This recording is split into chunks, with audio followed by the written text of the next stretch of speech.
In a sea of dysfunctionality when it comes to dating, I think it behooves us to know, or at least for the ladies out there, to know which guys are serious and which men are flaky and non-committal.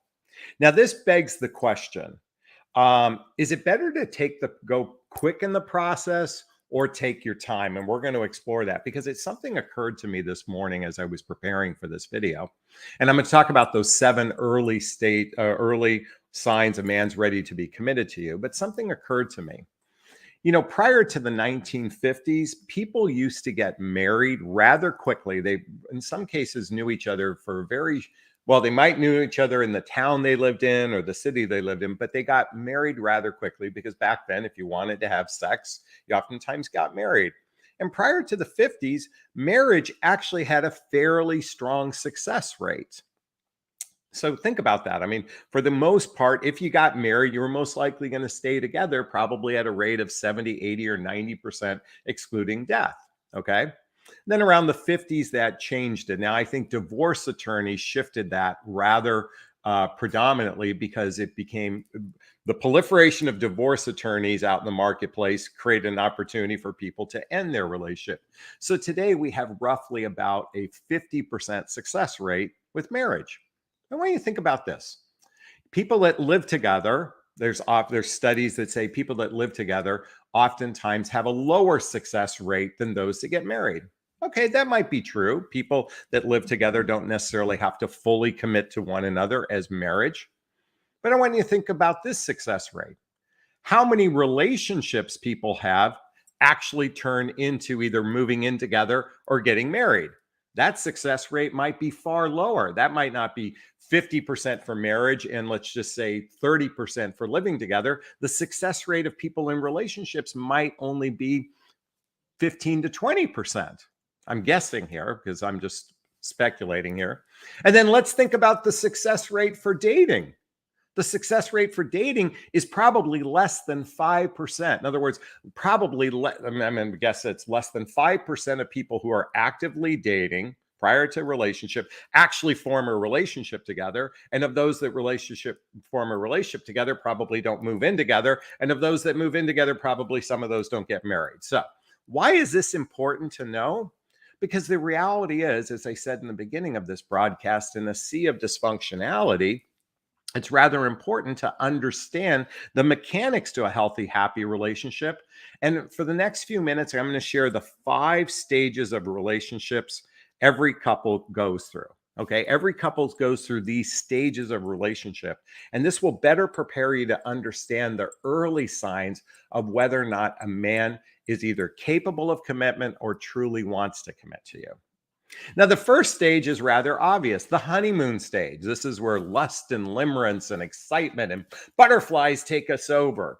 This is why people oftentimes jump into the bedroom quickly, because they're in this awe and excitement. They're in this space of attraction, and that's rather understandable for many couples. The sad part is many people believe that this excitement leads to relationship success, because most people don't understand the mechanics to a healthy, happy relationship. If you haven't read the book, here, How to Be an Adult in Relationships by David Rico, I highly recommend checking out this book. By the way, there's a link below to all the books I recommend. Why am I recommending this book? Because a lot of people don't show up as grown-ups. We are, as I said, swimming in a sea of dysfunctionality. A lot of that is because humans are rather dysfunctional. Roughly, I state anecdotally, 80% of singles are rather messed up. They have weak emotional skills and they have, weak relationship skills, and they have poor emotional maturity. This is true of men and women alike.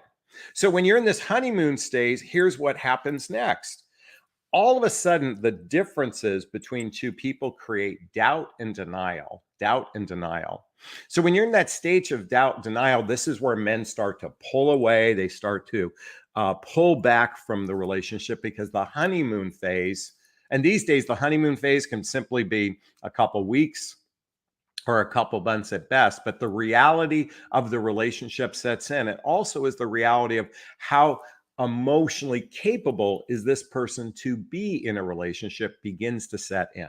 That's the second stage. The third stage is the disillusionment. The disillusionment problems become so. Once you think about this, we go through these seasons. There's the summer, the hot phase, the fall phase, that's the doubt phase, the disillusionment, that's the winter phase. And just to give you an example, and I wrote notes on this and disillusionment. Disillusionment is when the hard truth of reality makes you lose faith in your dreams and ideas. You might have thought your internship at the movie studio would be this super glamorous job, but you quickly suffered from the disillusionment when you realize it's a 14-hour days and a lot of coffee runs. Okay. We all go through a period of disillusionment. In other words, the idea of a relationship doesn't meet up. The fantasy of a relationship doesn't actually meet up with the reality of the relationship. Most of I'm in a significant relationship. There's my sweetheart, picture of her right there. I'll be candid with you. I even as much as I do this work, I still had my box of what I thought a relationship should look like. A significant relationship should look like. And what I mean is I had the fantasy of that honeymoon period being 24/7 constant. I thought it would just never, end. I really did have that prior to meeting her. What I learned was something unique was because we established the deep roots of trust early on because we practiced radical honesty. This is something I teach in my private coaching. By the way, there's a link right here to schedule a free discovery call with me to see if working with a coach is right for you. And in the description below, there's a link. I learned quickly because through radical honesty, through a method of laying our cards on the table. And I teach this in my private coaching. I was able to pass through this disillusionment stage and realize something more important within this relationship. And that is a sense of I could be myself. I could really be myself. I was able to recognize that this is a partner I feel safe with, I feel comfortable with to be myself. And I'm not a pretty person all the time. I mean, I have my issues, folks. Hey, listen, for all the work I've done in the area of self-love, hey, listen, we all have flaws and foibles within us. I'm grateful that my partner accepts me for those. The fourth phase is the decision phase. That's really what I went through, that decision phase. It didn't meet up with the fantasy of what I wanted. Now, in my particular case, even though we have differences, I had to make a decision. Was it worth going back out in the dating marketplace to go find someone even better? Because that's what oftentimes happens, especially because of our devices and our ability to swipe away. And in that space, I made a decision. I said, this person is amazing. I want to be with this person. It's worth investing. And the last stage is the capacity if you can fix your problems. In other words, do you make time to discuss your differences and do you actively work on fixing them? And that's the space of the 5 stages of relationship. You can read the book, How to Be an Adult Relationship, to get some insight into that. I want to recommend one other book, and I'm now going to talk about those 7 early warning signs. There's one other book I want to recommend. Even though it's a marriage book, The 7 Principles of Making Marriage Work, I love this book because it really outlines the mechanics to a healthy, happy relationship. In other words, when you understand how a relationship works, you're better prepared to be in a relationship. And more importantly, you're better prepared to catch these 7 early warning signs a man wants to be committed to you. Okay. So, number 1, and this is early in the dating process, he makes time for you. He keeps in touch with you. Now, this is rather obvious, and yet many of you are experiencing relationships where the guy, right after you have sex together, he starts to pull away. That's because the honeymoon phase was literally just the let me get you in bed phase. So when you start to see consistency of wanting to make time for you after the physical state, that's a great sign that he wants to be committed to you. Certainly, number 2 is his actions match his words. That's another great sign that he wants to be committed to you. His actions match his words. Number 3, He's transparent about his past. He's not in a space of being secretive. Sadly, many people today are acting rather secretive in their relationships. They're not actively being, I think it's really important, as I said in our relationship, to lay your cards on the table early on because, listen, all right, I want to go back to something I said earlier. I talked about marriage, living together, relationships, and dating. Okay, the success rate. I was recently talking to a therapist who said during COVID, many couples moved in together rather quickly during after they dated for a bit, formed a relationship, and moved in together. And they're recognizing problems in their relationship. And she said it was the men who were actually scheduling the appointments with her. But what I think is most important about the difference, the idea of moving quickly versus taking your time, if the success rate with dating is so weak, I think it's important before you become physical with someone to immediately establish, are we in a relationship? Okay. I think it's critically important to do that. I think once you've established your relationship, I believe it's critically important to lay down the foundation of why are we doing this? Ladies, many of you are in these so-called relationships. You have no idea where it's going. You have no idea you're in a committed relationship. You're still in this dating phase because you're in a space of uncertainty. It's critically important to lay down the law. I call it the rules of engagement. And the rules of engagement state this: are we exploring a fully committed relationship that leads to either moving in together or getting married at some point? Because if you're actively having sex with someone, you have every right to ask those questions. And it's better to get that foundation set early. And this is a great way to test a guy. Does his actions match his words? Now, just remember this. A lot of guys will say in the early stages before you have sex with them, I want a relationship. You better get clarity on what that means, okay? What does a relationship mean? How often are you going to spend time together? Are you going to do social activities, hobbies, mutual interests? Are you going to integrate your family and friends together? Because without an understanding of what a relationship looks like, particularly and how much time you're going to spend together, then you're setting yourself up for failure. And I know many of you could say, well, Jonathan, I'm supposed to just be in my feminine and the man is supposed to lead the process. Ladies, I'm here to say to you, you are in charge of your relationship destiny. Don't give that up to a man. Look, I wish I could be there on a first date for you. I'd have the shotgun out, point at the guy's face and say, what's your intentions with my sister? You have to establish the intentions early on. Let go of this narrative that you just sit back and just watch, sit back and let him lead because men are supposed to be the provider and protectors and the hunters, and that's what they're supposed to do. Okay, that's great. But for the most part, you're dealing with a lot of wishy-washy men after divorce, because my audience is predominantly midlife, which is after baby making years and before retirement. Most guys are rather clueless. They're winging it. So you got to lay down the law. In other words, if he wants to see you, then you better establish what it looks like, what you're seeking in the former relationship. And this way you can watch if his actions match his words. Number 3, is he transparent about his past? I said this before. Is he transparent about his past? Is he secretive about his past, or is he upfront and transparent? That's a critically important thing to do in laying the cards on the table. Number 4, does he engage you in his life? Does he engage you in his life? Does he invite you to meet his family and friends? Or excuse me, does he engage you in his life by sharing his personal life with you? And does he ask your opinion?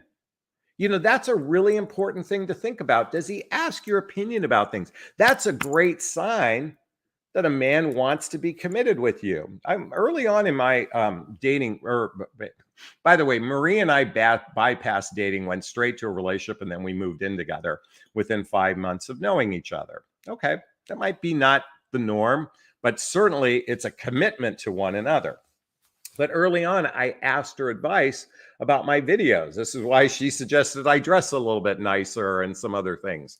I asked her opinion. That's engaging you in their life. I asked her her opinion with respects to my son and other areas of my life. That's engaging you in your life.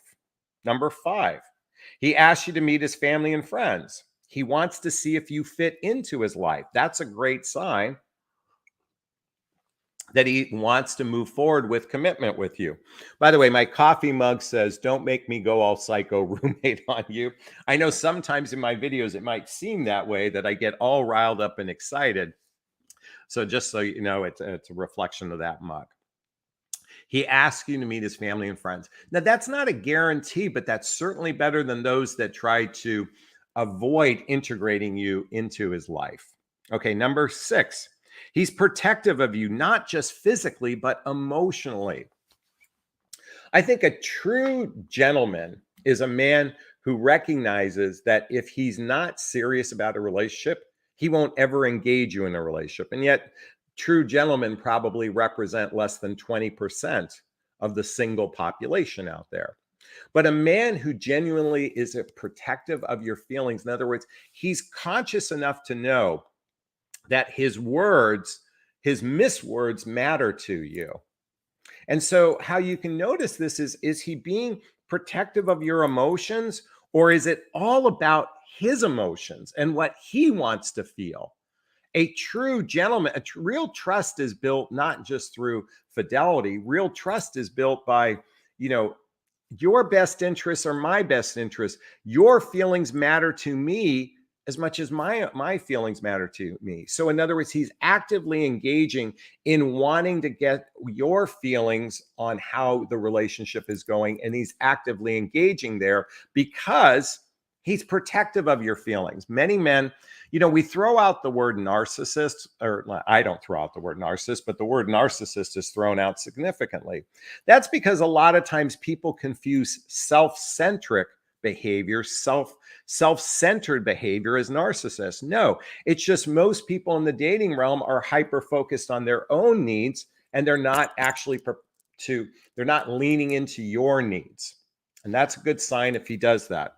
And number 7, he understands that relationships are about the future and not living in the moment. How many times have you heard people say, "I just want to live in the moment. It's just about the moment. Let's just live in the moment." Listen, this is why you got to do what I call rules of engagement early on, especially prior to having sex, or at least shortly thereafter, because I shot a video recently about getting used. This is where a lot of people get used because they're not talking about the future in the early stages. Marie and I, we talked about the future literally by the time we spent that weekend at my place. Right after that, we talked about how a future we looked, because we were in a long distance relationship. We mapped out how this would work. And within a month or so after that, it made sense for us to live together, to see if this is going to work. We took the risk. Okay. Now we felt enough trust for one another. And I get many of the men you're dating, little or nothing about them. This is why I recommend even doing background checks. She did a background check on me before we met.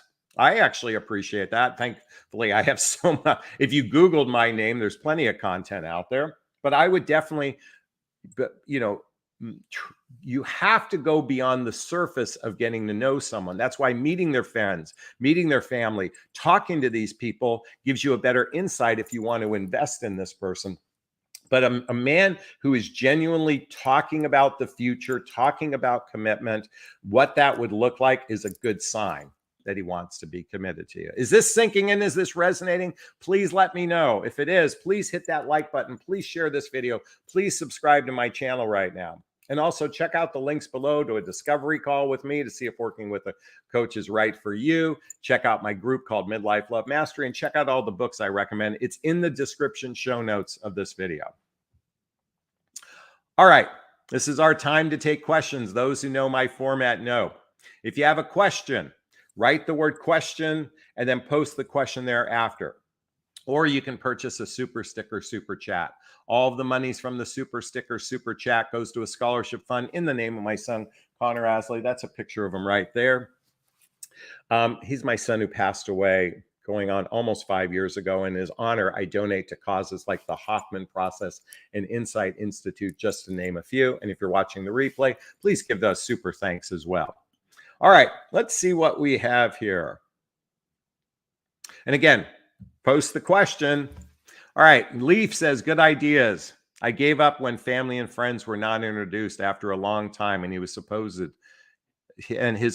ex still posted them together. It turned out they were living together.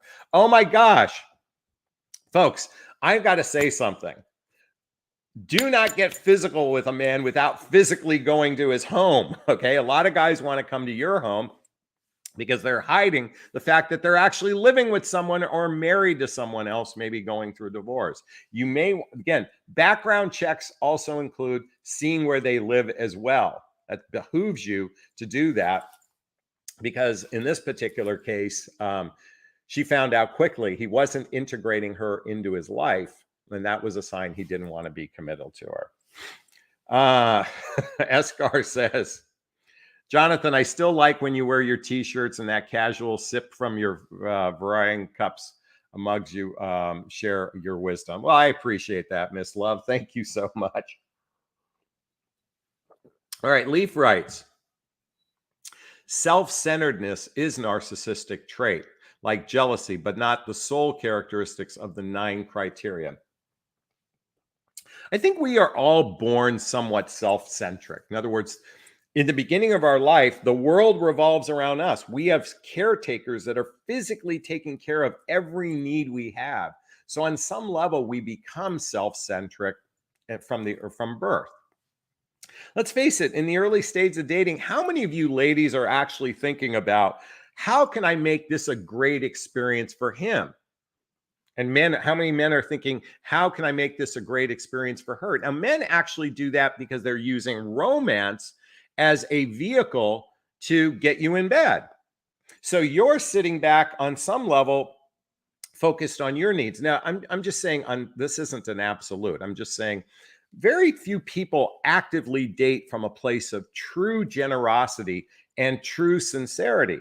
They're operating from a self-centric place. Does this person meet my needs? That's a natural thing to do.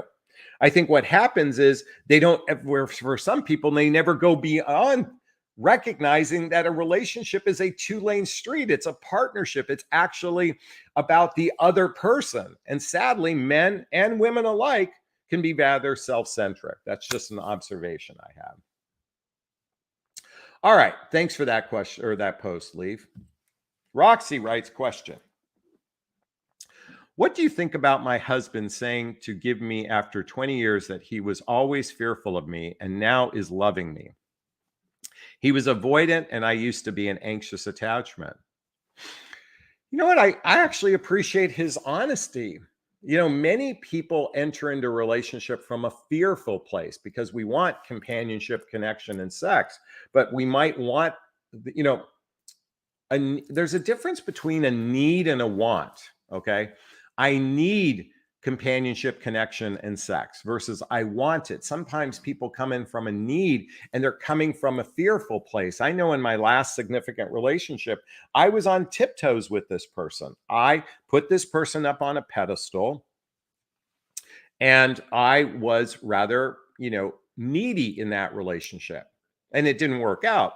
But ultimately, what I appreciate about what he shared with you, he was an avoidant. I used to be an anxious. You've been together 20 years. You've established somewhat of a secure relationship with one another. Folks, if you're not familiar with the book, Attached by Amir Levine and Rachel Heller.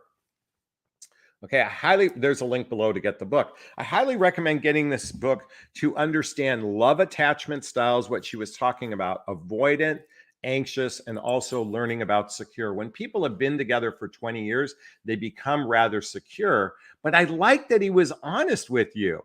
And now he's loving me. I think that's a great thing. Rather than focus on the past, because you can't change the past is prologue, I would highly focus on where he's at today. And that's a great sign that he is most likely secure. Great question, Roxy.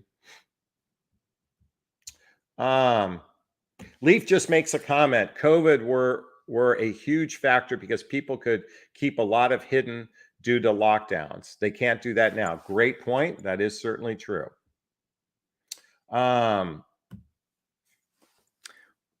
Andrea says, when do you give out your last name to someone? Look at, if you have a Facebook page that has your last name out there, if you have an Instagram page that has your last name out there, you have some social footprint, I don't think being fearful about giving out your last name. I'd rather do it sooner rather than later to determine. I'd want to find out their last name. I think it's fair that they do a background check on you as well. You know, I wouldn't do this after you've been dating for 6 months, finally give your last name to a person. I'm being tongue in cheek here. So again, I would do it sooner rather than later. Okay, great question. Sharon says, I was fooled for 2 years, never went to his place. He was full of excuses. I was blind. Then I woke up. I dumped him. Listen, what's the old expression? Fool me once, shame on you. Fool me twice, shame on me. After the third excuse, you should have done something about that. I'm sorry to say should have, but you already know now to do a better job screening, vetting, and filtering versus taking things for granted, or just making assumptions. Excuse me. All right, thank you so much. Let's see. DC says, question goo everyone. I'm in a side of cyber relationship. We've already gone through internet. When we get together, we will end up going through all the stages again. Listen, folks, many of you find yourself in what I call cyber relationships. You are simply communicating via the internet and telephone. A relationship isn't real until you've spent at least, as Jay Shetty says, 40 hours of face-to-face time just to partially get to know someone. It takes about 100 hours of face-to-face time to build the first level of trust, and takes about 200 hours of face-to-face time to build a good friendship with someone. You know, the other day, Marie and I were talking, and we were just saying how we're good friends with one another. I mean, first off, okay, folks, I want to say something. We started off as lovers. We developed the friendship, and now we're family to one another. I think we treat each other like family. Okay. Friendship is the glue that keeps us excited about the relationship. Her and our little kids play together. We make space once a month for it's a relationship day where we unpack our relationship and talk about things at a more deeper, intimate level. But we do that from a place of friendship. And then we're family together because we want to take care of one another beyond the surface. This is why I'm espousing continually a different way to date, mate, and relate. And this is why I started my new term, rules of engagement. This is radical honesty, laying your cards on the table before the penis ever goes inside the vagina. That's my invitation for y'all. Sharon says, I need to hear this years ago. Thank you. Question, is it possible to find someone in between the spender and the builder? Okay, so folks, if you're not familiar with my chart of the, and excuse the glare on this, 3 types of people actively dating. There's the users, the spenders, and the growers. By the way, this is not a fact, merely an opinion. Users, they seek short-term gain. They're the love bombers. They're the gold diggers. They're the entitled, selfish people. And then there's the spenders. They seek companionship, connection, and sex, but they have no direction, uncertainty, fearful, usually have a dysfunctional life. And the builders, they seek a long-term commitment. They're emotional grown-ups, and they have good relationship skills. They have their act together, okay? One of the key differences between a spender and a grower and builder is they have their act together, okay? They really have their life and act together. Those who lean to the user phase don't have their act together. So if a man has his act together and he's right at the cusp of builder and grower, it's because he's actually contemplated commitment. He's actually contemplated commitment. Many people are just spenders, meaning they spend time with you because they haven't really contemplated commitment. The key difference, okay, good relationship skills, that's the grower, the builder, the emotional maturity, but it's that capacity to move from, I want someone I want someone at my beck and call versus I genuinely want a committed relationship. That's how you differentiate between the spenders and the growers, is that they want commitment. They may not have the relationship skills and the partnership skills yet, but that's something the two of you can develop together. So Tasha, thank you so much for that question.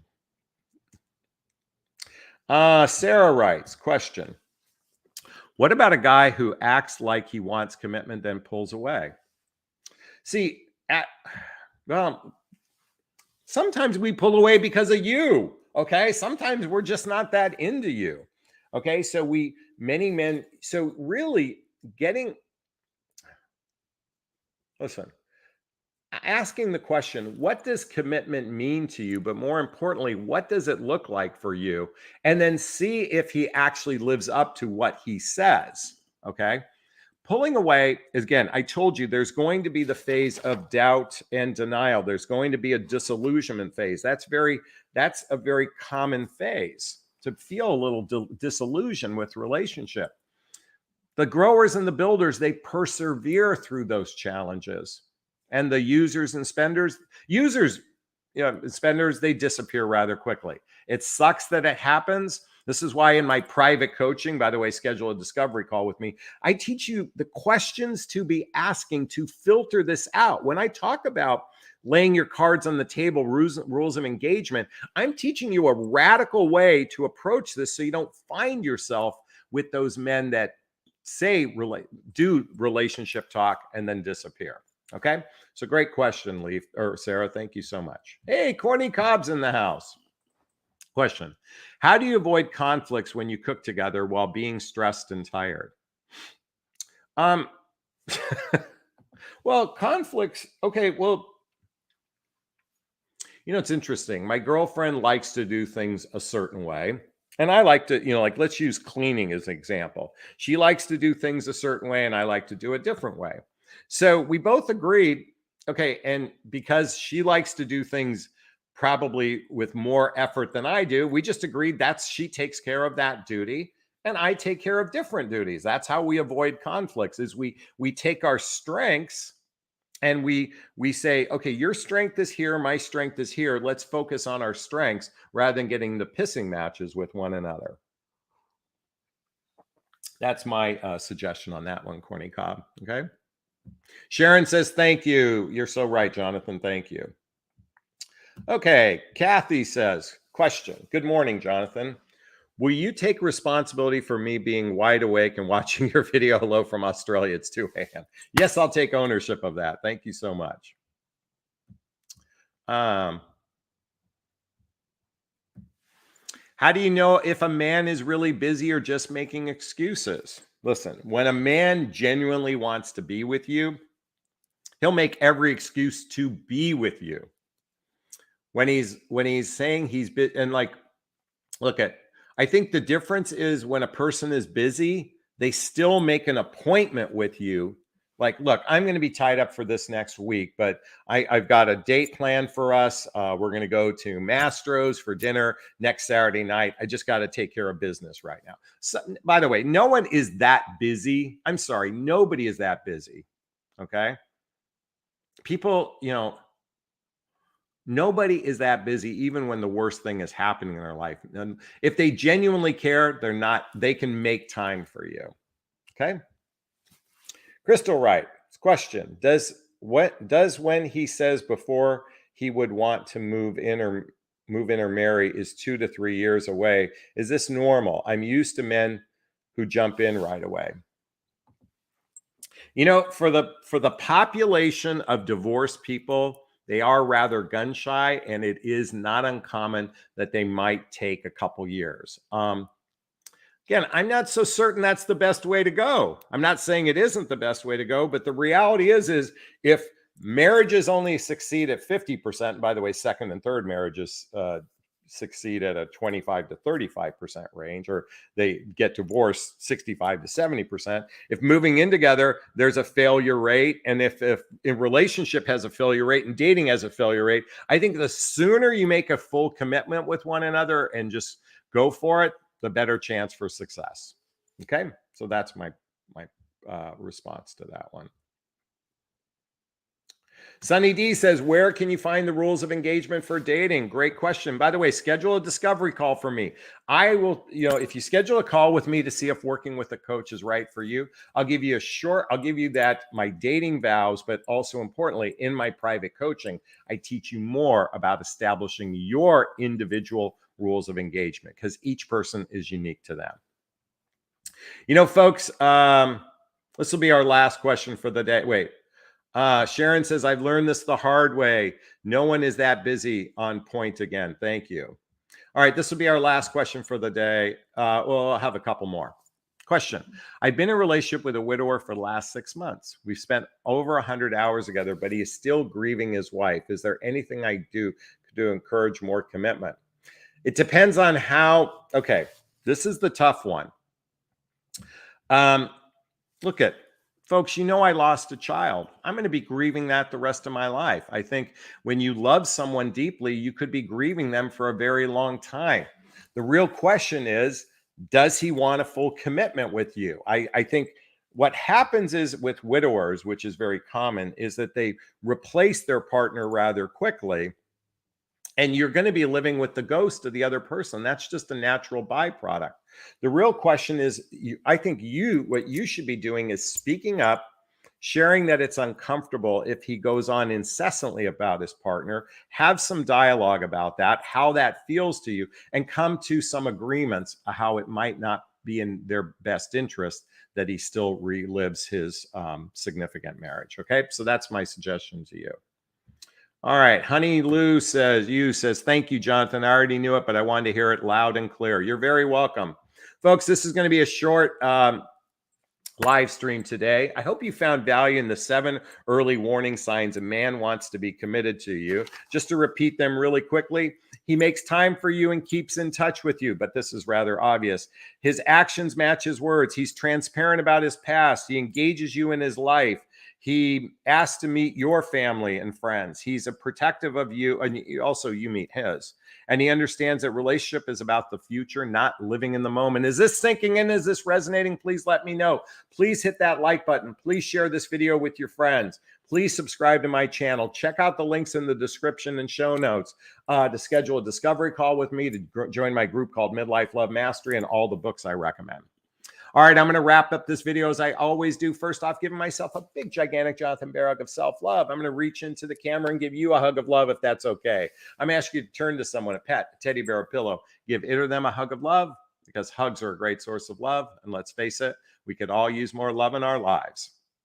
I want to thank Hillary and Miss Love and Leaf and Sharon and Tanya and Honey and Crystal and Terry and Corny Cobb. Oh, and one of my Facebook fans. Really quickly, she's focusing on each other's strengths is something I've learned from a team building seminar. Great advice. This is from our Midlife Love Mastery group.